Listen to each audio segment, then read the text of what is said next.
Je m'appelle Matthew Martinez. On y va. So guys, very quick video for you. Some of you guys kept asking me about limited country edition from Zara, which is the fragrance in that particular group that I would, or group particular release of fragrances that I would recommend. I mean, to be honest guys, you've got a bit of a mix and a match in there. Some of the fragrances aren't particularly, they're nothing new. I know some of you guys talk about Zara fragrances as if there's nothing else out there, but for me guys, it doesn't, for me personally, it just makes no sense for me to buy a fragrance if I've actually got the fragrance, the original fragrance already in my collection. So for instance, I'm gonna look at, say, True Leather. True Leather to me smells like Tom Ford's ombre leather. That's what it smells like to me. It's not the same in respect of comparison of quality, and I wouldn't expect it to be. But if you're paying £16 or so, I don't think it's necessarily a bad one. I think that's probably one of those fragrances. Again, it's not for every situation. That leather note is quite a prominent leather note in there. I think it's a well done fragrance from Zara. It's not probably the best one for me in my opinion, because I'm not the biggest fan of Tom Ford's fragrance. I have purchased it, I do enjoy it, but there's only limited occasions I can wear it, and that's one thing about that. It cost me £80. I got a 50ml or 40ml or whatever it is. This one here, £16 in the UK. Bergamot, iris and leather. Yes, it's a good fragrance. True Leather is probably one of the better releases in the group. I'm not going to say that I've had it on long enough to really know. From what I can see from Fragrantica and what you guys have said, you mentioned that that's probably good in respect of longevity. I have smelt it, as I say, it did smell pleasant to me, but it just doesn't make sense for me to purchase it if I've actually got the original, fragrance that's inspired this one in the first instance on this occasion. I've just got too many fragrances now. Ultimately, it's not bad, but again, limited in respect of when you can wear that fragrance, and it is by all means a manly fragrance, so you got to bear that in mind. The other ones like Amber Fusion and Fleur Sublime, you just got to sort of, it's limited. Again, these fragrances in my opinion aren't probably the best ones. They're okay, they just don't necessarily give you much to work with. Now funny enough, actually, just looking at the website, it seems to be that the Red Temptation is not on there anymore, and that is probably the one I would recommend guys. That one to me, you've got Baccarat Rouge 540 and you've got Mancera's Instant Crush.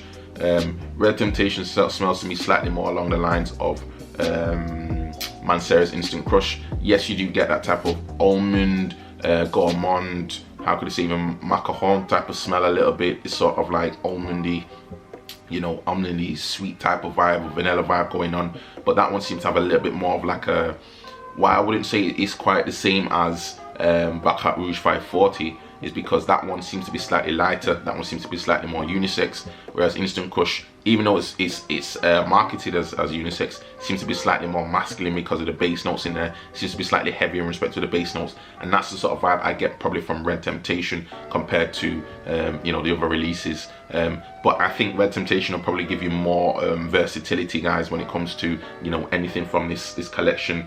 Is it called Collected Country Collection, whatever it's called?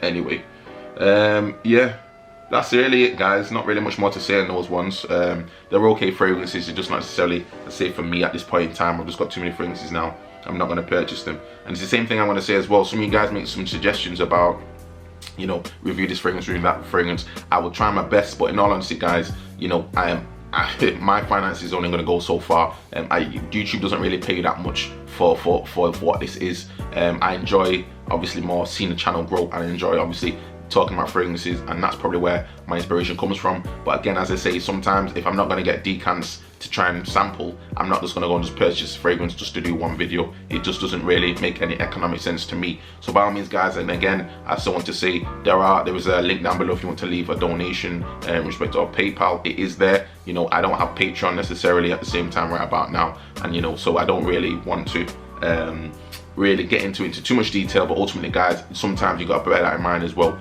You only get so much money from doing this stuff. But nonetheless guys, I do enjoy obviously seeing your comments, and do enjoy talking with you. And again, I'm just waiting for this moment guys, that when we get out of this lockdown situation and we can go and actually live our lives again. And again, hopefully I can take you on a journey with me, and I can show you around in respect of what we get up to at some of these festivals.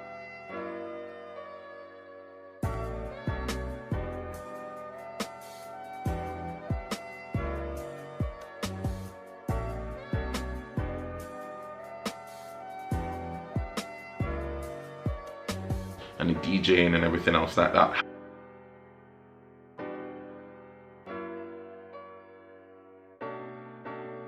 However, for now guys, between those two fragrances, if you can get it, I'd say Red Temptation. If you can't get it, then I would say stick with True Leather.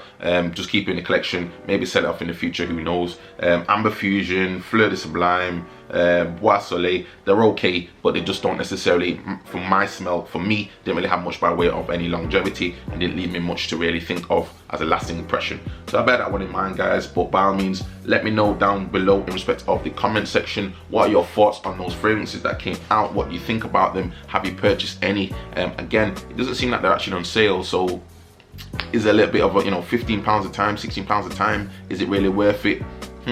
I don't know. I'd say you'd have to decide on your pocket on that one. For me personally, I'm not probably going to go and buy those fragrances because I've done that in the past and I've been disappointed. And as I say, I'm just at a point now where I've got so many fragrances that I have to sell them on eBay because it's just too many. I've got in my collection. But anyway guys, hopefully see you on the next video. Please don't forget to comment, like, subscribe, and I'll see you in the next video. Ciao.